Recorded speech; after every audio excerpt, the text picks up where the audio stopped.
Enchanté.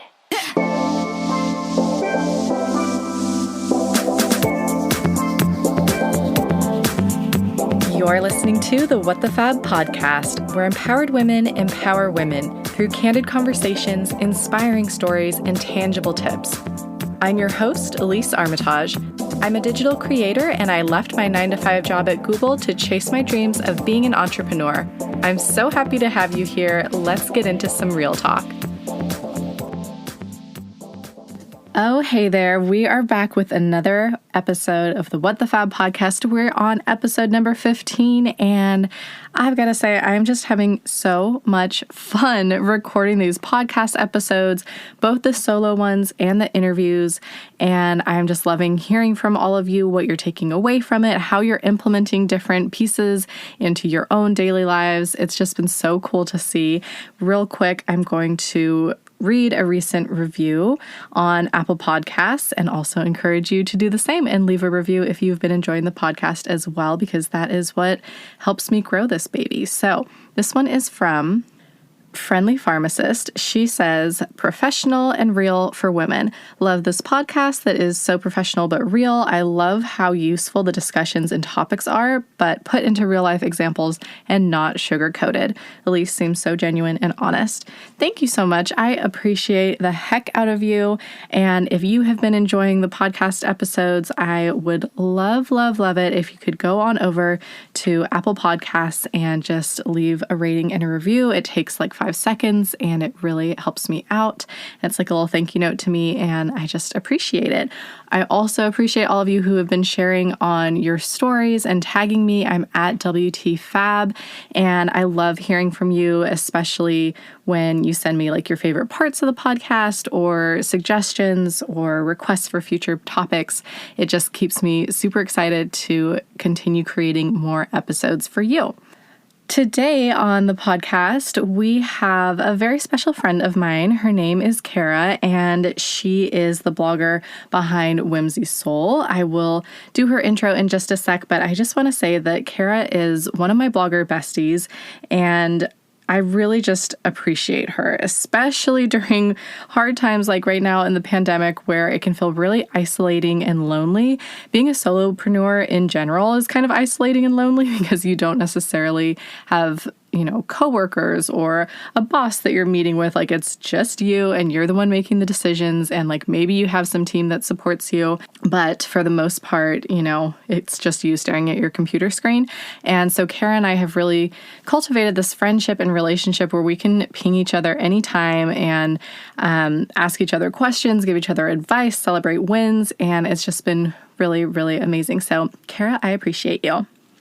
Kara Harms is the founder of Whimsy Soul, a lifestyle blog all about helping women find their everyday magic. She shares affordable travel ideas, size-inclusive style, cocktail recipes, beauty hacks, and more. You can always find inspiration over on whimsysoul.com.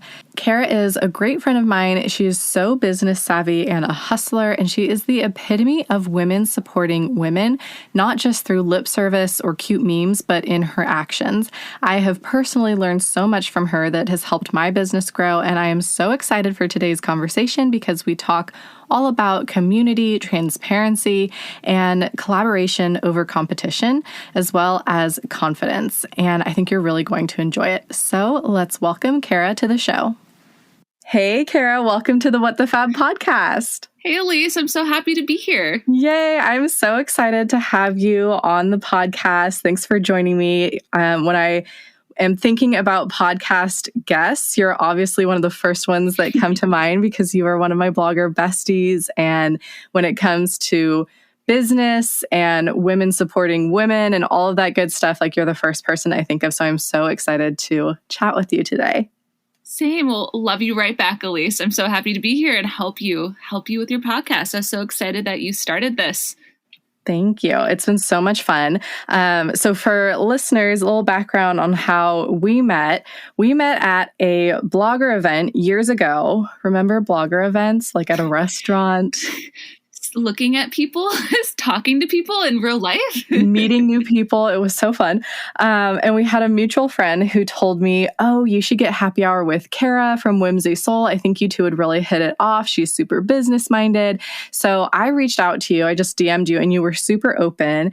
And we've just kind of built this amazing friendship from there. And you've become, like I said, one of my blogger besties. And I just love how we're able to support each other and how genuine it is. Like it never feels like there's any competition or envy. Like we genuinely celebrate each other's wins.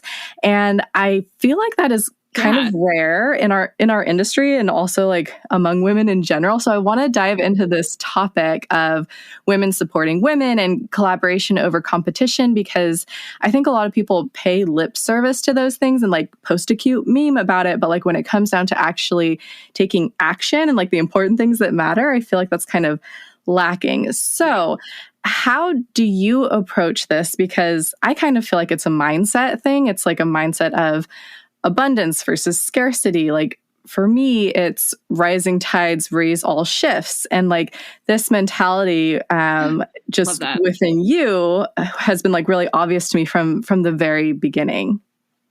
Yeah, I mean, like, I don't know. I don't have like a mantra, though I should totally get one. I love that ship quote. I think it's just always been like, I couldn't have gotten to where I am today if it wasn't for other like women helping me in little ways, like whether it was like little like knowledge nuggets that I was then able to apply, or just general support, or blogger friends who even as simple as like taking photos from me when I really needed them for free, you know? So it's like, it became very aware to me very quickly that like I wouldn't have been able to be successful if it wasn't for people. So like, who am I to then like turn around and gatekeep like my knowledge when it wasn't even my knowledge to begin with, if that makes sense. But yeah, I also just feel like everything, like you're just like a better human when you're like sharing. And like, I really believe in the like community over competition. And there's totally times I feel like we're in competitions for things, but it never feels like negative.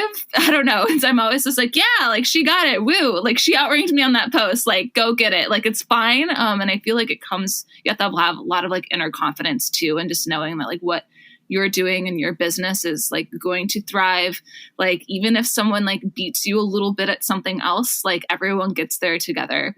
So that's just kind of the way I like to approach it.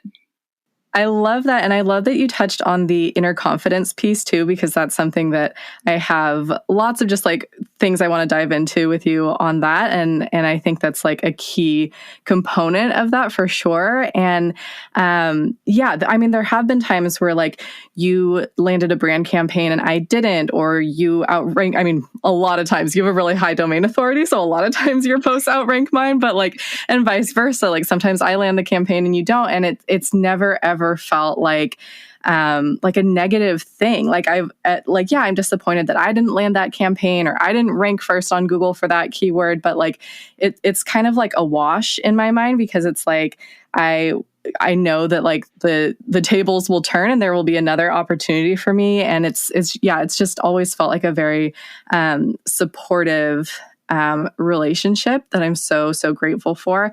And I think like women, God, I would be lost without you. Especially during this pandemic. It's like when you're a solopreneur and you don't have coworkers or like a boss or anything, it can get really lonely. So just being able to like ping you on Slack and be like, hey, like what's going on with your traffic? Like, did you notice this? Like blah, blah, blah has been like life-changing. Absolutely. Yeah. And like Robin, my husband, works with me full time, but he's like a man he has a very different perspective on like our blog, and he tries his best and he does a good job, but it's just, he's not the best person to bounce ideas off of, or, you know, he's not knee deep in like traffic every single day. So I love that I can talk to you, and he's terrible at negotiating. So I can't bring that sort of like conversation to him. So it's really, it feels like you're my coworker basically. But you know, for different businesses. But yeah, back to what you're saying about like celebrating each other's wins. That's something that at least in like the past year, I've been trying to focus even more on, is like when friends have wins, or even like minor acquaintances that I don't really know that well, or I like know them on Instagram through like DMs, some chats. I always try to like take a moment to like feel joy for them, because I feel like what's going on in your head is like how you live your life. So if you're always having these like negative competition, everyone else is winning and I'm sucking, like sort of mentality that's going to trickle down to like every aspect of your life. So even if someone I don't know well landed like an acting role or something, I take a little moment to be like, oh, yay, go you. And I feel like it just helps bring your whole vibes up. So that's one of the things I just like really believe. So yeah, I always like celebrating wins, even if I'm not benefiting from it. That is so nice. And I love taking that perspective because I think it's so easy, obviously, to like play the comparison game and like see people landing deals or gigs or, you know, buying a fancy car or whatever it is and kind of immediately feel that envy. But along the lines of what you're saying, like I like to kind of flip the script in my head and have a mentality of like, that's so inspiring. Like, good for her. She's getting it. And if she can do it, I can do it too. Like, I want that. How do I get there? And use it as like a source of motivation instead of like feeling envious. Oh yeah, I'm a very competitive person. So I know that this is like, I mean, making friends as an adult is like so hard. So do you have any tips for women who are looking to create those kinds of like supportive relationships and community within their own lives, whether it's, you know, for business related or just in general? Oh man, maybe I have friends by accident, I feel like, as a grown-up, like, but honestly, most of them had come from Instagram, like either when I just started blogging and I'd go to events, who are they? What is that? And I would make friends there. I don't know her. Don't know her. And we keep on, you know, like I'd go to an event and then we'd stay in touch. But a lot of it, I think, is like attributing to either me or like the other person just having the courage to do that outreach and be like, hi, let's hang out. Like, let's actually make this happen. I feel like our generation is really good at that whole like, oh yeah, let's get together sometime thing. And then you never actually do it for like whatever reasons. But yeah, I feel like those are the best ones, like friends that are like, I had one of my best friends now, she's not a blogger, but she reached out to me when she moved to San Francisco and she's like, hi, I like you. I'm also from the Midwest. Like, let's go get a drink. And I was just like, okay. So I think it's like, you need to have the confidence to reach out to someone you think you might be friends with, and vice versa if that happens to you. And you're like, you are ready for more friendships. You know, there's also sometimes you can be pulled in too many different places, but just having also the confidence to say, yes, I will go on a blind date with a stranger, you know, a friendship date, and just kind of going for it. That's usually how I have made like my best connections. It's dating. It's really like dating, which I don't really have a lot of experience in because I met my husband like 10 years ago and I haven't been on a first date in 10 years. But yeah, it's like that. Yeah. Well, I'm so glad that you were open to it when I DM'd you and was like, do you want to get a happy hour? Because it just like catapulted our friendship. And I think another example of just how I recognized within you that like inner confidence and just like supportive nature was when we were chatting at that very first happy hour. You were asking me about my business and my blog, and you were like, why the fuck do you still have a day job? Like, why do you work at Google? You need to quit your job right now and like blog full time with me. And it was like, obviously that was like my dream. And this was, I think, a couple years before I actually made the leap and left Google. Yeah, it took me a while. But it was just like so refreshing because I think I've definitely been in other situations, like with other bloggers in the Bay Area. I remember there was like another dinner event, and I was chatting with a few other bloggers about how I was like getting ready to like take the leap and, you know, leave my job and do my blog full time. Out of like the 4 girls I was talking with, one of them was like supportive and was like, you've got this, girl, like it's going to be awesome. And literally the other 3 just kind of like turned their heads and stopped talking to me. It was like the weirdest thing. Like as soon as I said that, they were just like not interested in talking with me because they were already blogging full time. And I think they kind of felt like, oh, here's another like someone that's going to be my competition, which is so silly to me because it's like the market's saturated, honey. Like it's going to be saturated. And who doesn't want to be an influencer? Like it's, you know, whether I leave my job to blog full time or someone else does, like that's no reason to like give me the cold shoulder. I just thought it was so odd. So I definitely appreciated how right off the bat you were like, you should do this and you've got this. Yeah, I definitely have felt that at events. That's like one of the reasons I've stopped going to events and to begin with is that there's a lot of this like weird mean girl competition energy where everyone sees you as a threat or someone that they can use. And once they can't use you, you are a threat. And I hate that whole game. But yeah, I think it's really yeah, the market is saturated. Like there's no reason you can't encourage other people to do it. And I have a little entrepreneurial spirit. Like I have always had been like starting on businesses. Whimsy Soul is not the first business I started. Like as a kid, I think we had this conversation once. Like I would rebrand shampoos and like mix them from my mom's shower and like come up with a whole new shampoo and like in my head be like, I'm gonna be rich and sell this. Like that was what I did when I was like 9. So like I have always had this like little business mindset, and it's just I always knew I'd want to own my own business, and I just like find so much personal joy from it. So, but I feel like that's hard to get there. My mom ran her own graphic design business since I was like 5 or 6. So I grew up with a mother who like ran her own business, and that was everything, I think, in helping me learn know like what a life outside of a 9-to-5 can look like. And you can absolutely do it. She can do it in the 90s. You can do it in like 2021. So I feel like a lot of people are also just like afraid, like it sounds really scary. So they don't even know like what to say when you tell them you want to quit your Google job so you can blog. Like, isn't blogging dead? And they just don't even know what to say. So they always say like, sometimes people like to speak from experience. So they're like, oh my God, like I heard about my neighbor did that and then she went broke, or like I have no experience with that and it sounds scary. So I'm just going to tell you not to do it. And I feel like that's a lot of it as well. I heard this great piece of advice from TikTok, always getting my pieces of advice from TikTok lately. It was something like, don't take criticism from people you wouldn't take advice from.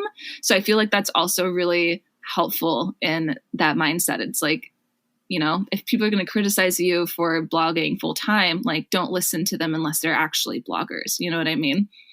100%. It reminds me of, I don't know if it was like a Teddy Roosevelt quote, some dead president, but basically it's like some dead man, the man in the arena quote, like basically like, I'm not going to take any criticism from you if you're not even like in the arena doing the thing. In the arena.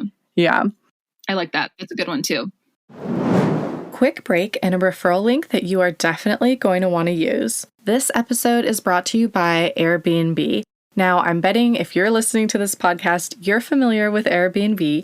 You can book vacation rentals, homes, condos, and even experiences through Airbnb.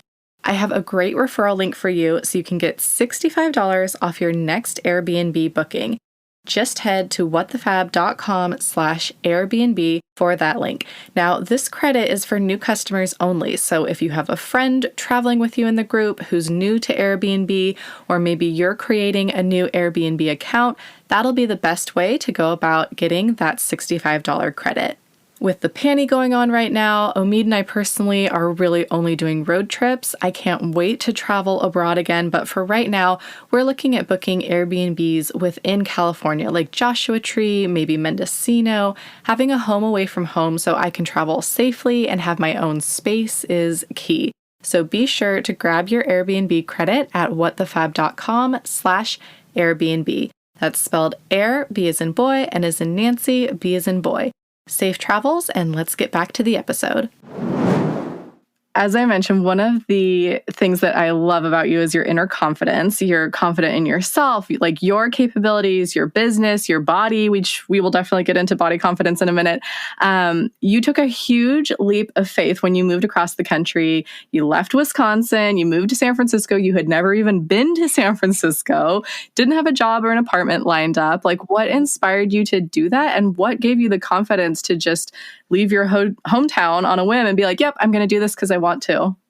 Honestly, like I think now, so I'm almost 30 now. And I think a lot of that was just the sheer stupidity you have when you're like fresh out of college and you think you're invincible. Like, I think a lot of it is definitely that momentum you have when you're young. But it was just, I'm such a big like gut person. Like it just felt right in my gut. So I grew up in Wisconsin and I went to college in Minneapolis. So I'd already kind of made like an out of state shift at that point. And I just knew in my gut that like staying in Minneapolis wasn't right for me. And I kept running through all the situations. Like, do I want to go to Chicago? Do I want to go to New York? And like, it just didn't feel right until we landed on San Francisco. And it just, in my gut, it felt right. I can't explain why. And thankfully it worked out. And Robin agreed to move across the country with me.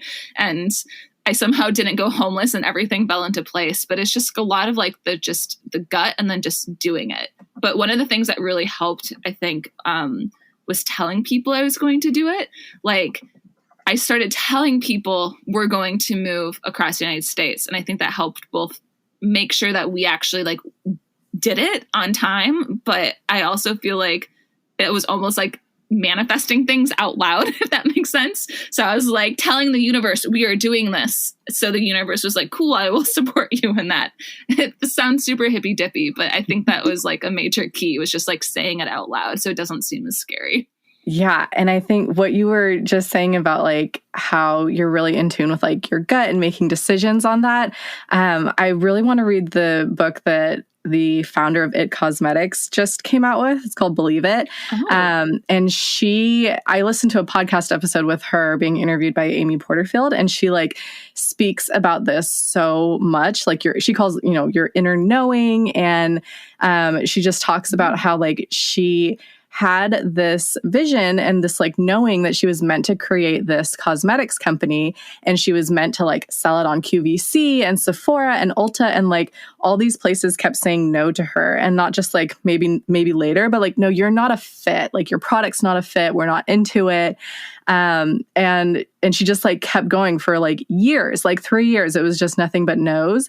And for whatever reason, she's just really in tune with like her intuition and her gut. And she was like, no, this is like the path I'm supposed to pursue. And I mean, look at her now. It's like I think they're like the top selling beauty product on QVC. Like, I mean, It Cosmetics is everywhere. It's huge. So I'm definitely going to read her book and like get more into that, because I'm like, I think your intuition is it's like this key. Like if you can unlock it and find the key, it's such a powerful tool. It so is. I mean, like that was why I started blogging. Like I saw Gal Meets Glam when she used to live in San Francisco. Like I saw her post to Instagram, and because I studied advertising and social media in college, I instantly understood like what her business was back in like 2014. And I instantly was like, I can do that. And it just felt really right. And I was like, that's what I want to do. I want to blog. That feels right. So I had no experience blogging before, like no business thinking I could be a blogger, but it just felt right. It felt like what I wanted to do. So yeah, I don't know how to tap into intuition. It just comes to me. And but when you feel that, just like go for it. I feel like that's the key. Yeah. I'm trying to be more consistent about meditating and like being still and helping like tap into that kind of deeper consciousness and knowing. But like, it's so hard. I mean, you and I both are so like go, go, go. So like to sit and meditate for 15 minutes is like, but it does like afterwards, I definitely feel better. It helps. Yeah. I struggle slowing down a lot. So much. Yeah. Same. It's really hard. Tell me some of your best confidence tips when it comes to business, negotiation, money. Like you're so good at negotiating and being super open about talking about money. And I think that like I'm really passionate about getting other women to be comfortable with talking about money and like real numbers. But sometimes I feel like I can come on a little bit strong, and like women can kind of, be like, oh, like, why are we talking about like specific page views? Or like, why are you talking about how much this brand paid you? And I'm like, well, no, because I want to tell you that like, if you work with this brand, you can make this much money. Like you're undercharging. And it's kind of this funny, like dance. But that's something that you've always been super like confident about and open about. Yeah, well, I honestly feel like a lot of that's thanks to you, or just like the energy that you put off. Like I always loved transparency. And again, like I wouldn't have gotten where I was if like some other woman didn't very explicitly tell me like how their business was running and how much money they were making or what they were doing. For instance, like I had no fucking clue about Mediavine, which is how you and I both monetize our blog, until a friend was like, yeah, I'm on Mediavine. I make I get 200,000 page views a month. I make $4,000 a month doing that. Like, why aren't you on Mediavine? And I was just like, oh, fuck.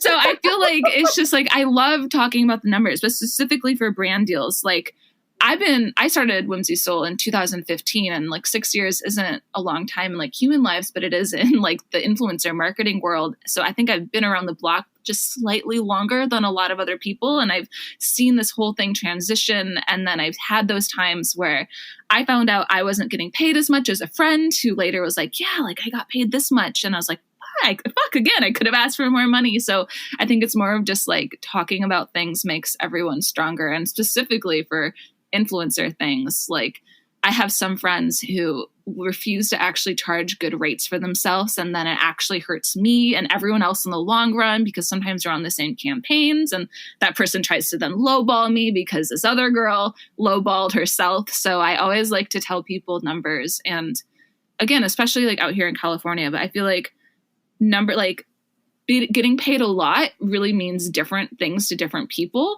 Like it just like getting a good deal means something totally different. So I think you have to have those numbers so you really have a baseline, if that makes sense. Totally. Yeah. And it's such a it's still a very new industry, and there isn't any like one set rate or formula. So exactly. It's just kind of like all over the place. And yeah, I mean, the way that I've kind of been able to figure out how much I can charge and do things, a lot of it has come, one, from trial and error, but yeah, from having other candid and transparent conversations with other bloggers. And like back in the day, like, I don't know, maybe like 6 or 7 years ago, I went on my first press trip, and it was so exciting. And there were like 5 other bloggers, and we were talking about, how much we charge for blog posts. And I was like, oh my God, I am completely undercharging. Like, I didn't even know it was a possibility to charge this much for a blog post. And it's kind of like, you don't know what you don't know. So like, If you're just in this silo, how are you going to figure that out? So yeah, I think it's super, super important. It is. And like, for anyone who's listening, who's like not an influencer or blogger, like in your real job, I think it's really important to talk with your coworkers about how much they're making. My last 9 to 5, me and another woman were hired at the same time. We're now still great friends to this day, but I don't think she was maybe as open to talking about money as quickly as maybe I was. And we were both hired on as contractors, and both were trying to get that contractor role fulfilled to a full-time role. And she was older than me, and I was like, I don't know, like 25 and still very naive about how like the world works. And she got like a lot better deals. She got like better benefits and like better salary at the end of it. And I didn't know what to ask for. I didn't know how to ask for it. I didn't know I needed some of these things. So I feel like once I finally learned that, I was like, again, fuck, I could have been doing all these things better for myself. I just didn't know. So you just need to, talk about it so everyone can be happy. Yeah. And like, it's not weird. I mean, don't just like randomly maybe like throw the numbers in someone's face. But I'm thinking of an example. When I worked at Google, I was working on this really like long-term project and global event series, and partnering with this woman that was on the engineering side. So I was on like the events and planning team, and she sat in engineering, and we became really close. And what happens when you're like super stressed out, working really late at night, like on the phone at midnight together, like you become really close. You're like, I'm not paid enough for this. Yeah. And at some point she was like, yeah, and if you ever want to like take a look at my compensation package, if you're ever thinking about switching over from people operations, which is like Google's fancy name for HR, over to engineering and like do events, but like on the engineering side, I'm happy to do that. And I was like, yes, absolutely. Like, when can I put time on your calendar for us to sit down and do that? She literally pulled up her compensation package and walked me through, like, when I was at this level, here's how much I made, here's how much my bonus was, here's how much stock I got. And it was like, no one else had ever done that for me at Google. And I was like, okay, that is how you support other women. That is how you like open up those doors in conversation. So that was like, big props to her, because that was really cool. That was awesome that she like offered that. My big like kick has been like fuck misogyny. Like that's been my thing lately. I've been like doing more, just noticing about how that just seeps into everything. Like even women, like we're taught not to talk about money so we can keep other women down and ourselves like smushed down. Like, but yeah, it's like fucking patriarchy and misogyny. But I feel like the great way to do that is just having those open conversations, offering it if you're in a more senior role, or talking openly with your blogger friends about rates or how much you're charging, or what even like, you know, selling platforms is working best for you. I feel like, yeah, sharing is caring. Yeah, definitely. And another tip that just came to mind that one of my mentors told me. So this was during my like very first job out of grad school. I was like so green, so fresh. And I was working at a small communications agency, and the CEO was this amazing woman. She started the company super young, like 29. And we were talking about some new people that we were hiring. And she was like, you know, like as a company, when we put together an offer letter and like a compensation package, we always offer just slightly lower than what we could absolutely like be willing to pay and max out. Because if the candidate comes back and says, I was really hoping for more, we need to have a little bit of wiggle room to like bump it up for them. And she's like, I noticed that when we hire men, they ask for more, but when we hire women, they never ask for more. And like, as the CEO, I'm in this weird spot because like, I'm a female CEO and I want to support other women and be like, no, ask for more money. But like, I'm also running a business here, so I'm not going to just tell them that. And she was telling me this and I was like, fuck, I didn't ask for more money when you gave me my offer. And so that was like, okay, like that was a really good lesson for me. Yeah, I feel like, yeah, like so one of my very first green baby jobs, like in San Francisco, I didn't get any benefits. No benefits, no health benefits, no 401k, no stock, no nothing. It was just like a salary. And I had to be there like every day. It wasn't remote work was even like on the table. And I was like desperate for any job. But looking back now, I was like, wow, like I didn't know that I could negotiate these things. I didn't even know how to ask for it. And yeah, I really wish I had a more like a badass friend to be like, Kara, what the fuck are you doing? Like ask for more. Like, what are you doing? So yeah. Yeah, absolutely. This episode is brought to you by Flowdesk. Flowdesk is an incredible email marketing service provider, and they are the platform that I use for my email campaigns for What the Fab. The platform is so intuitive and easy to use. It's very drag and drop. And best of all, it's aesthetic AF. The templates are beautiful, and you can easily add your own brand colors to it to make sure that your emails look and feel like you. I used to use MailChimp back in the day, but after trying Flowdesk out about a year ago, I was in love, and I know you will be too. You can give Flowdesk a try for 30 days free, and if you want to keep them, which I know you will, you can use my referral link to lock in a 50% off price at $19 a month and lock that in forever. You can get this offer and try it for free at whatthefab.com/Flowdesk, and that is spelled FLODESK. That's whatthefab.com/Flowdesk. I can't wait to see what stunning emails you create. Okay, let's get back to the episode. Okay, so I want to shift gears a little bit, still talking about confidence, but specifically body positivity and confidence, because you are so confident in yourself and your body. Like you post things like, look, here is my side roll while I'm sitting this way. And like, that's totally normal. Or like, guess what? I went up a pant size during quarantine and like, I could not give less of a shit about it. And I see it and I'm like, oh my God, like good for Kara. But then I also think like, I'm just like not there yet. And I know that you recently listened to a recent episode of mine where I had this like incident where a brand accidentally CC'd me on an email calling me, quote, good for size inclusivity.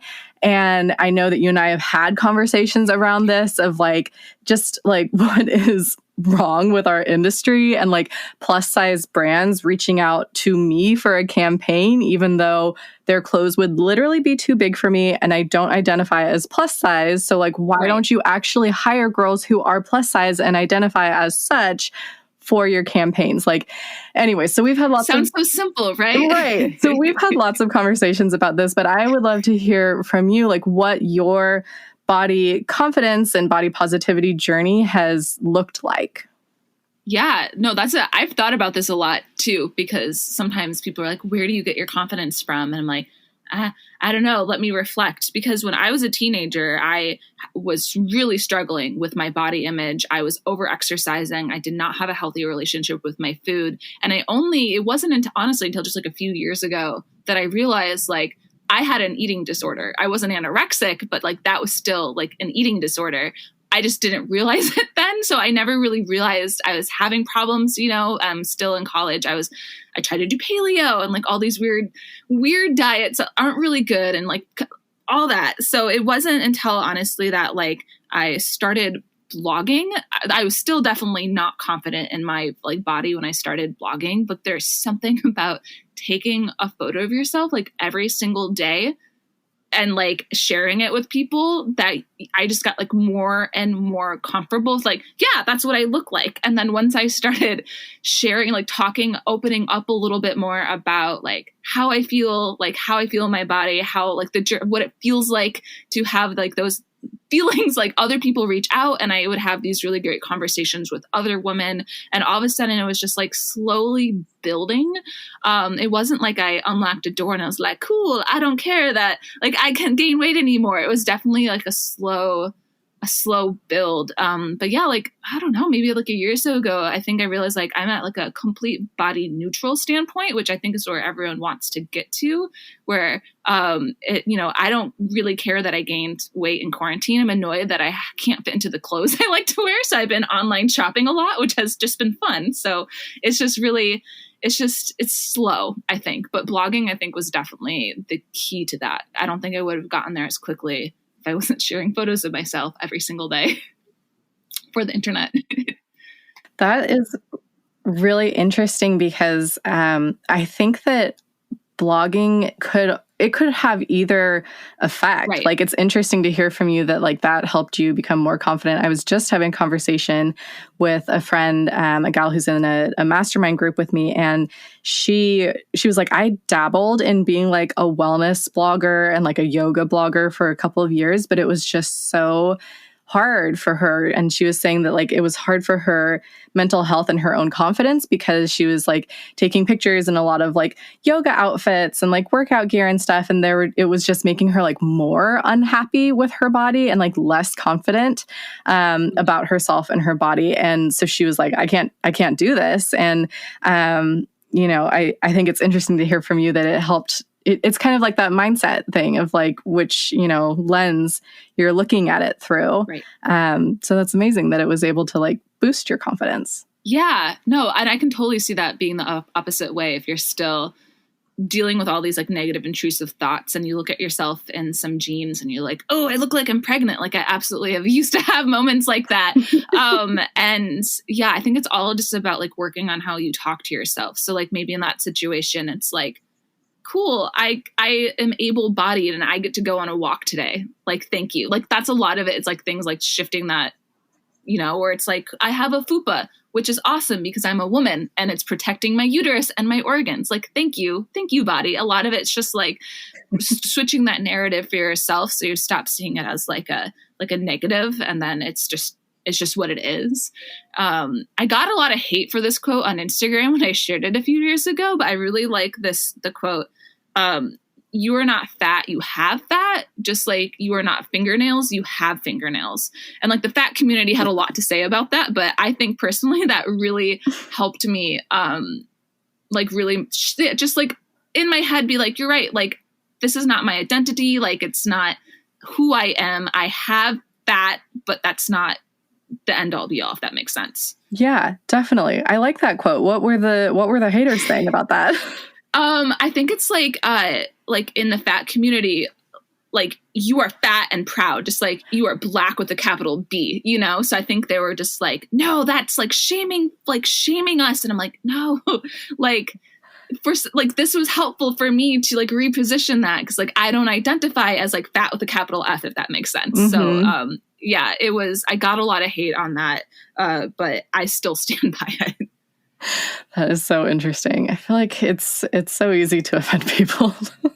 You can, well, yeah, this past year has definitely shown me no matter what you say, you will offend someone. I know I've told you this before, but I posted once about how I dye my hair red because I'm a natural like blonde, but I just want to be a ginger. I'm a ginger at heart. And someone DM'd me yelling at me because I was like appropriating the Irish culture and how dare I, like, you know, she's like, you don't even know what my redheaded babies, like the names we've been called. I'm just like, probably not as bad as like the black babies. Like, I don't know, like calm yourself down. Like, but also no. So it's like, you can piss anyone off for anything. You really I think can. that has also helped me with my body confidence journey is like people get mad at you for existing. So you just have to kind of brush them off. Oh my God. I need that on a t-shirt. People will get mad at you for existing. Yep. Just brush it off.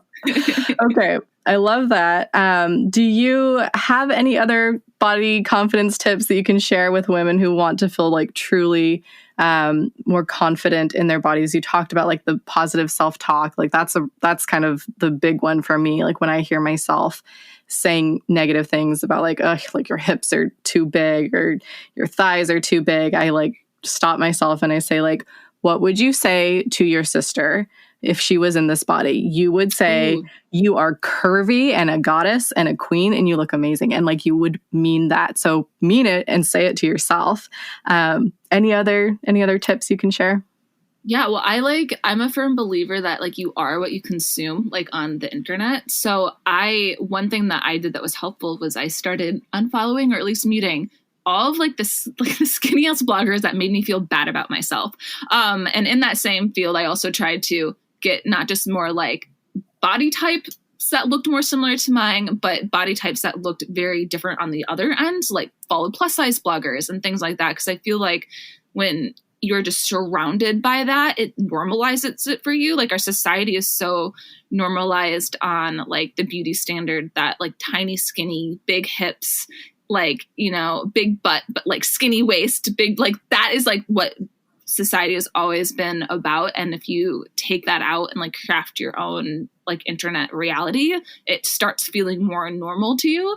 And then you're going to find these women prettier and it's like start being like scrolling through Instagram and be like, oh, like she looks really good. And then you're going to slowly forget that she's a size 18, you know, and then that's just going to start feeling like the new standard of beauty to you. And it's going to help a lot when you're looking at yourself in the mirror, if that makes sense. Yeah, I love that. One last kind of body confidence question. You had told me a couple of years ago about a bra campaign that you did, and I can't remember the details of it. So I was kind of hoping that you would be okay with sharing it again. But like, it actually reminded me of the incident that I had recently where like, I've gotten pretty good at my own positive self-talk, but the second that somebody else like says something negative about my body, I turn into like a puddle of mush and I'm like so upset and it like completely steals my confidence. That's what happened to me.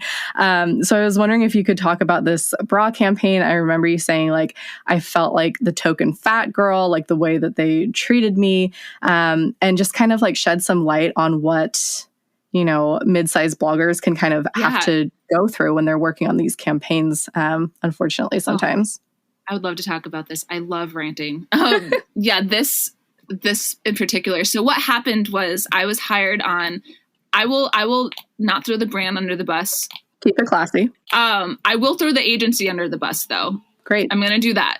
It was a brand campaign that I scored through 4, which as influencers, you probably recognize that because they really pride themselves on being so great and they're assholes. So basically it was a bra campaign I scored through them.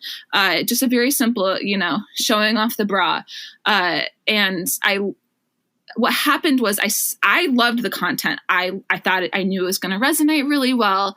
I like followed their brief instructions and I submitted it. And the feedback was that my boobs looked saggy and then I needed to like perk them up a bit. And it just like wasn't like, and I was like, wow, I was like, okay, this is my body. Like I can't perk my boobs up more. Like, this is just what my boobs look like. And like, it wasn't literally, these are just my tits. Right. These are my tits. Like, and it didn't bother me that they thought my boobs look saggy, because I know in real life they look amazing. Like, that wasn't bothering me. I was like 27, like, my tits are still perky. Come on. But like, what bothered me was I had like walked myself into this situation that I like had to do something about it. So like, this was back before I started making like more passive income in other streams. And like, I really needed that brand deal to pay my bills. Like, I really needed that. So I was mad at myself. I wanted to walk away, but then I was like, I also need to pay my rent. So like, I really need to talk to those people, because otherwise I think I would have just been like, these are my tits, take it or leave it. I'm not reshooting this. I did everything you asked. But they were really rude about it. And I wanted to talk to them specifically about why they shouldn't have given me that feedback at all, about how like, this is my body. And like, I'm a size 12 woman. Like, this is what that looks like. And I noticed from their feed, from the other bloggers that they're hiring that already posted, that I was the largest one, which isn't really saying a lot as like a size 12, like mid-sized girl. So I was just like, maybe this brand just isn't used to seeing their product on actual like curvy woman. I hate using the word real woman, because every woman's a real woman, but like anything above a size 8, like, can they just not handle this? So I wanted to have a phone call with 4, and she agreed with, before I like really went off on email, and my contact agreed. And then totally stood me up for a call. And when I followed up, she was like, yeah, we're like really busy. Like, can you just like reshoot this? So I was just like, fuck you. Seriously. Like, I'm trying to have this conversation with you. Like, this, thankfully, I have the confidence to like not let this keep me up at night. But like, if I talked to me 2 years ago and I would have been like destroyed over how you thought my tits were saggy, like, we need to talk about this. This is so unprofessional. So we ended up, because we needed the deal, we ended up reshooting it.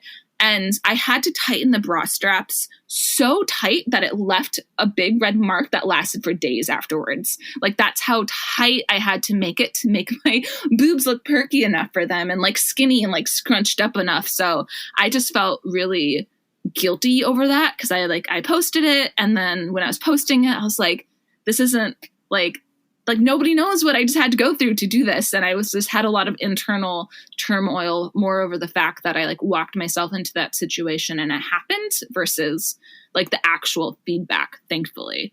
Yeah, that was a long-winded. No, thank you for sharing that. I mean, that's so disappointing to hear that the account manager for like completely stood you up and blew you off. I think like that was very patient of you to offer to like have a phone call and a conversation about it. Like, here's why this is like an offensive piece of feedback to give someone. And I think, and correct me if I'm wrong, I think this was like a few years ago that this campaign happened. Yeah. Wow. Time. Had to be 2008, 2019. Yeah. A couple years ago. Yeah. Yeah. So hopefully, I mean, I feel like with everything in general that's, going on in our society, people are more open to just like, oh, maybe the way that I was thinking about this is not necessarily the end all be all. Maybe it's not black and white, like just open to other perspectives. Like, I would be hopeful that at this point in time, people would be open to having those conversations. But yeah, that situation of like, I really want to just like tell this brand to like fuck off and these are my tits, like deal with it. But also the other side of like, well, I need to pay rent, and then like, cinching yourself up into this bra and trying to like perk your boobs up to like fit this image they're asking for. Like, I would imagine that felt very like dehumanizing. Definitely. And I used to do photography in college. So I had a little bit of experience doing like fashion shoots. And I knew from that, like, it's very common for models to like pin things up and like stand in very weird things. Like, that's what we have made normal. And I also had this whole thing of like going through my head where I'm like, just because this is normal right now doesn't mean it's actually normal. Why can't we change this? Why can't we normalize quote unquote saggy tits at age 25? Like, let's just be real. But yeah, it was a lot of emotions. Thankfully, none of them really Like, I wasn't shaming my maid ladies. They were fine. I was just more mad that I like walked them into that situation. Well, thank you for sharing that story. And thank you for like being someone that is helping to move that conversation forward and normalize normal bodies. And I think, you know, we've made a lot of progress, but there's still a lot to go. So I'm really grateful that it's like part of the conversation these days. Right. Oh, we have so far to go. I think the real thing that brands don't want to admit themselves is they actually have to hire plus size influencers. And no, a size 12 is not plus size. I think that's something they still have to get over because, yeah, like I don't want to be the poster child of like inclusivity. I'm a size now 14 white woman. Like I should not be that base. So I think a lot of that is just hoping to see people move there. But I feel like every voice that can champion that is really important. Yeah, absolutely. This episode is brought to you by Anchor. If you haven't heard of Anchor, it is the easiest way to make and distribute a podcast. First of all, it's free, which we love, and it also has a bunch of different tools that allow you to record and edit your podcast. I especially love that it makes it super easy for me to record my interviews with guests virtually. Anchor will then distribute your podcast with one click so you can be heard across platforms like Spotify and Apple Podcast. Anchor also helps you make money from your podcast right off the bat with no minimum listenership by connecting you with sponsors, and you get to choose which sponsors you want to partner with. It's everything you need to make a podcast all in one place, so download the free Anchor app or go to anchor.fm to get started. All right, let's get back to the show. Well, I want to also chat with you about some more kind of business side of things, because as I mentioned, you are just naturally very business savvy, and you recently hit a huge milestone. You hit 300,000 page views over the last month on your website. Congratulations. Thank you. I like screamed a little when I saw it. It was very unexpected. That is so huge. So, I mean, you've definitely become like a very solid expert in SEO. Like you've taught me so much. And I think it's another example of women supporting women. Like you didn't hoard this information to yourself. You shared it with me, and it's in turn like boosted my website and my traffic. So I appreciate that so much. And in terms of SEO, how did you begin to even learn about it? Like, how did you decide that this was going to be a key strategy for your website and your business and something that you wanted to invest a lot of time in? And then how did you go about actually gaining that knowledge? Because it's very confusing and there's a lot of information out there. Well, a lot of that goes back to another woman just telling me what she was doing with her blog. And I was like, how the hell do you get that many page views? And she's like, it's mostly like organic search. Like I do SEO.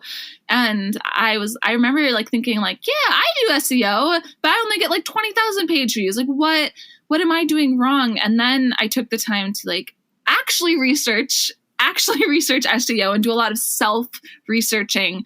And I realized I was doing it all wrong. But I remember watching a lot of free webinars. Like, I don't think I actually invested in any classes. I just watched a lot of webinars because usually they have those hooks where like they give you an hour talk about SEO and then they hope you buy their course. But I find that a lot of them aren't structured well in the sense that they give out too many good pieces of information in the webinar.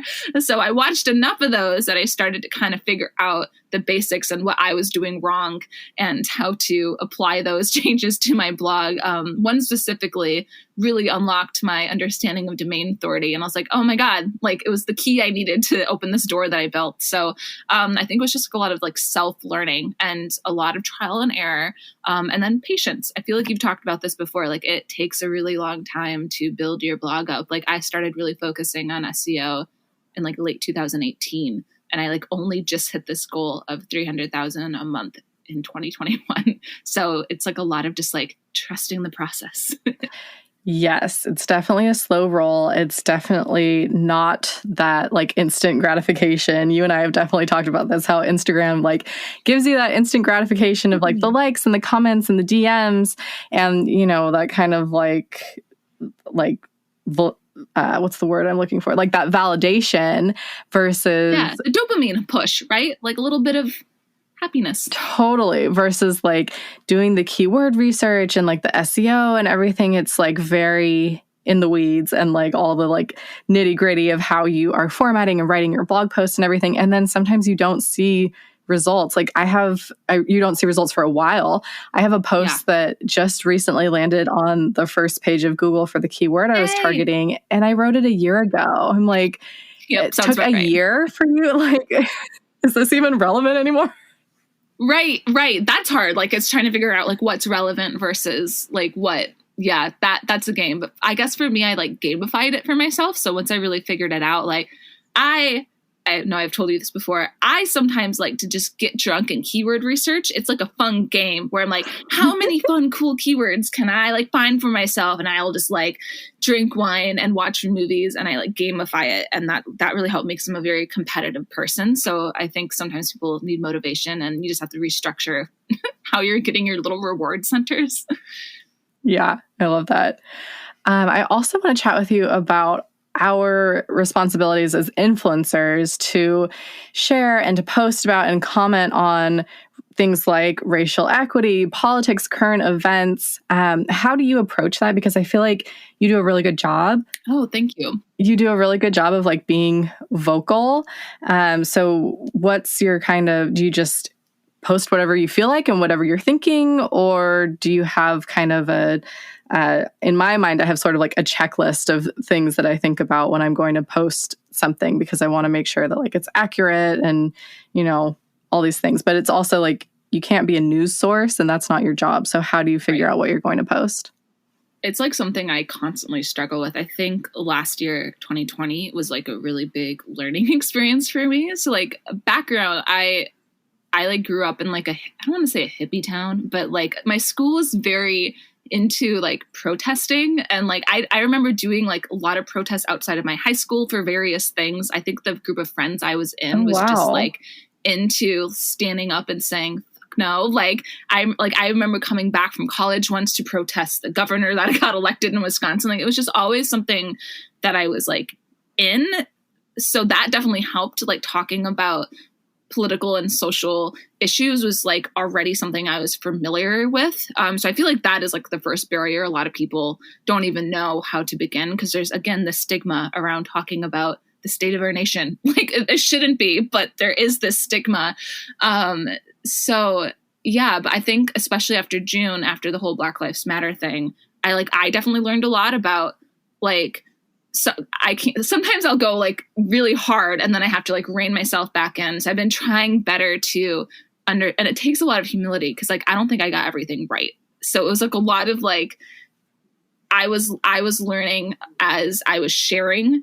And I think that was really valuable for other people who are also learning at the same time as me. But it definitely made me targets for people who were like, this is so wrong. You're a terrible person. I'm unfollowing you because you said this one thing slightly incorrectly. And it was just a lot of like hard things. But at the end of the day, I was like, I can't let the fear of that stop me from talking about the real issues. Like it just feels so tone deaf and I'm never going to just sit here and be like, everything is fine. Have a latte and like love your curves today while like Black people are dying in the streets or like old Asian people 4 blocks away being shoved down like on the cusp of Lunar New Year. Like I can't be oblivious like that. But in terms of like what to talk about, I think I've been trying to be more about like, can I add to the conversation or like add to the education? I saw this really great graphic last year that kind of showed how like information can trickle down. Like maybe you feel like you've seen information about something a lot, but like some of your followers haven't. So like they can share it with other people and it can trickle. So I think it's like understanding where you place, like you're in it. But for example, like with Texas going through their snowstorms, I kept seeing all these things about like Texas is going through a snowstorm, like ways you can help Texas. And it just felt, I didn't say anything about it because it felt really disconnected because I'm like, I'm not in Texas. I'm sure people who are in Texas already know that they're supposed to turn their water like on, like we're well beyond that point. So I didn't really say much about that because there wasn't anything like myself or my followers could like actively do in that moment. So I think it's just trying to figure out what the action point is. Like, is it education? Is it donation? Is it like protesting? Is it signing a petition? And then kind of going off of there, if that makes sense. I'm still learning. So, well, I appreciate you for like taking action. And the other thing that you did that you didn't mention, so I'm just going to hype you up over it, that I really appreciated was you put together a Google spreadsheet and you shared it among some of our blogger groups. And you were like, if you are a woman of color, an influencer of color, and you would like to add your name and your contact info and like your social handles to this spreadsheet, I'm going to share it with brands that I work with and just be like, hey, diversity matters. Like you can check out this spreadsheet for a bunch of awesome influencers of color that you can work with on your next campaigns. I use that. It's in my signature now. It just is a line that's like, you know, here's some influencers of color that like you can hire. And I think like, you know, number one, it's just like that awareness of like, hey, if you're working with me, like this is important to me and it should be important to you too. And here's like a really easy resource for you. And then it helps with that, you know, actionable step of like taking a look at this list of amazing women and potentially, you know, hiring them. And maybe it's, you know, there might be people on there that the campaign manager or the brand wouldn't have been exposed to or aware of if you hadn't shared that spreadsheet with them. So I thought that was a really cool idea. Yeah.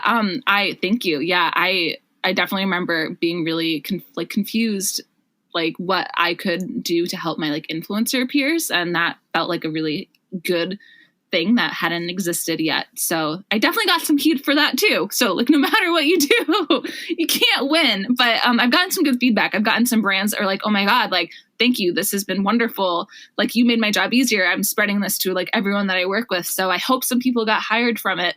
Hopefully brands actually stick to their goal of diverse hires. You know, a lot of them are still struggling with it, but hopefully that helped get some money in some of my girls' pockets. Yeah. Well, I'm just like so encouraged to see how much more openly people are talking about diversity and these issues. Like that definitely gives me hope that we're moving in the right direction. I think we are. What are you excited about right now? Like what projects or upcoming things personally or for business are you excited about right now? Oh, so many things. We just started hiring some like freelance writers, which has been big. I've been taking it very slow because hiring is scary. But that's really exciting. It's been something I've wanted to do for a while, adding more voices to Whimsy Soul, like hopefully to get like more diverse voices or voices with different sort of strengths. So we're hiring someone. I just had my first interview yesterday with somebody that I'm really excited about. So hopefully we can start bringing new voices to the blog, which is awesome. But yeah, I'm just grinding a lot this month because I'm going to try and take April off so I can start writing a book. That is my goal because I keep starting to write this book and then I get distracted by like Whimsy Soul things. So I'm aiming to just take a whole month off. We'll see if that actually happens. But yeah, that's what's on my horizon right now. That is super exciting. Are you going to like book a cabin in the woods and just like write? And, like... No, I think I'm just going to stay here in San Francisco, like where Robin can cook me meals and I can hang out with my cat. Perfect. But just like knowing like mentally, like I have logged off for like, I think I might delete Instagram and like TikTok off my phone for a while and just like really not try to have distraction. We'll see. Again, you probably will see me in April because I'm like, I can't stay off of Instagram, but that's the goal. That's the goal. Well, that's exciting. I can't wait to hear all about it. Any last thoughts or resources or recommendations that you can share with listeners? It could be business related. It could be life related, just something that's like bringing you joy or value right now. Ooh, I have to find this account on Instagram real quick that I have been really enjoying. I think it's called Rising Woman. Yeah, just Rising Woman with an A. And she just posts these really great like quotes or just like exercises to think about. For instance, the one she posted today was, "You are not responsible for carrying the pain, trauma, or shame of your mother and father. Release from yourself carrying what was never yours." I just like seeing those and just like that has been very valuable to me. So highly recommend everybody go follow that. Amazing. Okay, well, I will link to that in the show notes. I will obviously link up all of your information. Kara, where can everyone find you? Whimsysoul.com for the blog. Have a post there almost every single day. On Instagram at the Whimsy Soul, on TikTok at Whimsy Soul. Amazing. Well, Kara, thank you so much for joining me for this episode. It was so fun to just like catch up with you and chat. I miss hanging out with you in San Francisco, and I can't wait till we can like get together in person again. Oh, I can't wait. It's going to be amazing. All right. Talk to you soon. Mwah. Bye. Okay. Love Kara. Love this conversation that we had today. Like I mentioned, she's just like my blogger bestie, hype woman, cheerleader. And it's just been so nice, especially during this pandemic, to have each other's support. Especially as a solopreneur, things can feel very isolating, even if you do have like a couple of team members, contractors, freelancers, whatever that you're working with. Most of your time is spent alone staring at a screen. And that is only just exacerbated during the pandemic. So, you don't have coworkers or a manager that you're meeting with. You're just the one making all the decisions and calling all the shots, which is great, but it can feel very lonely. So having Kara, we're like on Slack, we ping each other all the time, and just being able to ask questions or celebrate each other's wins is so great. I loved our conversation today, and just kind of peeling back and digging into a little bit more about inner confidence and talking about money and negotiation in a corporate structure as well. And I hope that you enjoyed today's episode too and found some valuable nuggets in there. If you did, be sure to take a screenshot of this episode, tag me, I'm at WTFab, tag Kara, she's at the Whimsy Soul, and let us know what you enjoyed about it. We can't wait to hear from you. And if you've made it this far into the episode, I feel like we're friends now. And so you should probably subscribe to the podcast so that you don't miss any future episodes. And if you could rate and review the podcast, that would be so amazing. And let me know what else you want to hear about. Other guests you would love to see interviewed, topics you'd like me to cover. I am super open, and I just love creating some conversations that are meaningful for you all, and that's what gets my juices going. So hit me up and don't be a stranger. All right, until next time. Bye.